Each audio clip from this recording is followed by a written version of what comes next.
அஸ்ஸலாமுஅலைக்கும். Hi my TV families. இன்றைக்கி recipe நம்ம ஒரு ஃப்ரைடே ஸ்பெஷல் நல்ல ஸ்வீட்டோடு ஆரம்பிக்கலாம். அதுவும் ஹெல்த்தியான முறையில் ஒரு ஸ்வீட் நான் இன்றைக்கி செஞ்சு காட்டுறேன்.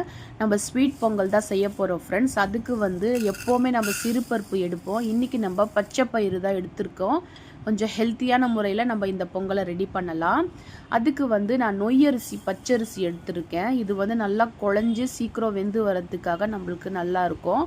அதுக்கப்புறமா நம்ம கார்னிஷ்க்கு முந்திரி, திராட்சை, கொஞ்சம் தேங்காய், ஏலக்காய் எடுத்து வச்சுருக்கோம், வெல்லம் எடுத்து வச்சுருக்கோம். ஃபஸ்ட்டு ஒரு கப்பு அரிசியை நம்ம குக்கரில் ஆட் பண்ணிக்கலாம். 1/4 கப்பு நம்ம பச்சை பயிரை ஆட் பண்ணிக்கலாம். இது ரெண்டுமே சேர்த்து ஒரு அரை மணி நேரம் நம்ம ஊற வச்சிடலாம். இல்லாட்டி பருப்பு மட்டும் நீங்கள் கொஞ்சம் நேரம் ஊற வச்சுக்கோங்க. நல்லா வாஷ் பண்ணி எடுத்துட்டு ஒரு 5-6 கப்பு நம்ம தண்ணி ஆட் பண்ணி நல்லா குழைய வேக வச்சுட்டு நம்ம எடுக்க போகிறோம். இது தண்ணி ஊற்றிட்டு நம்ம வச்சிடலாம்.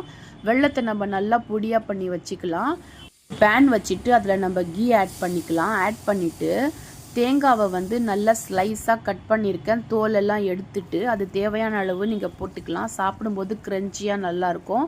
நல்லா நெய்லேயே ஃப்ரை பண்ணிவிட்டு நம்ம முந்திரியும் போட்டுக்கலாம், ஏலக்காவும் போட்டுக்கலாம். இது எல்லாமே நல்லா கிறிஸ்பியாக ஃப்ரை ஆகிட்ட பிறகு நம்ம திராட்சை இதில் ஆட் பண்ணிக்கலாம்.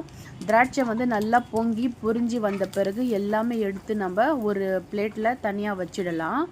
அப்புறம் நம்ம அதே கடையில் 1 கிளாஸ் தண்ணி நம்ம ஆட் பண்ணிவிட்டு நம்ம பொடிசாக நம்ம இது பண்ணி வச்சுருக்கிற வெல்லத்தை நம்ம ஆட் பண்ணிக்கலாம். வெல்லம் 1 கப் ரைஸுக்கு 1.5 கப் வெல்லம் கரெக்டாக இருந்துச்சு. லிமிட்டாக ரொம்ப இனிப்பும் இல்லாமல் ரொம்ப கம்மியாகவும் இல்லை, கரெக்டாக இருந்துச்சு.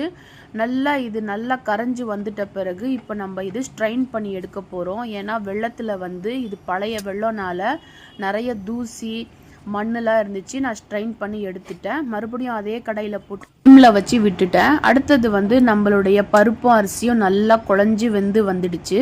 இந்த ஸ்டேஜில் நம்ம ரெடி பண்ணி வச்சுருக்கிற வெல்லம் சிரப்பு இதில் ஆட் பண்ணிக்கலாம். ஆட் பண்ணும்போது கொஞ்சம் இலகுன மாதிரி தான் தெரியும். நல்லா நம்ம ஒரு 2 கொதி நல்லா கொதிக்கட்டும்.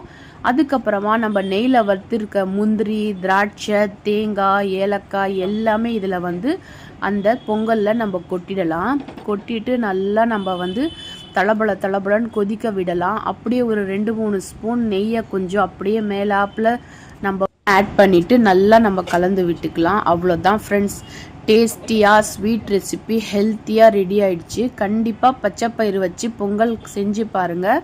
டேஸ்ட் எப்படி வந்துடுச்சுன்னு எனக்கு கண்டிப்பாக கமெண்ட்ஸில் சொல்லுவீங்க. நீங்களே கண்டிப்பாக ட்ரை பண்ணுங்கள், உங்கள் பசங்களுக்கு கொடுங்க. பிடிச்சிருந்தா லைக் பண்ணுங்கள், கமெண்ட் பண்ணுங்கள், சப்ஸ்கிரைப் பண்ணுங்கள்.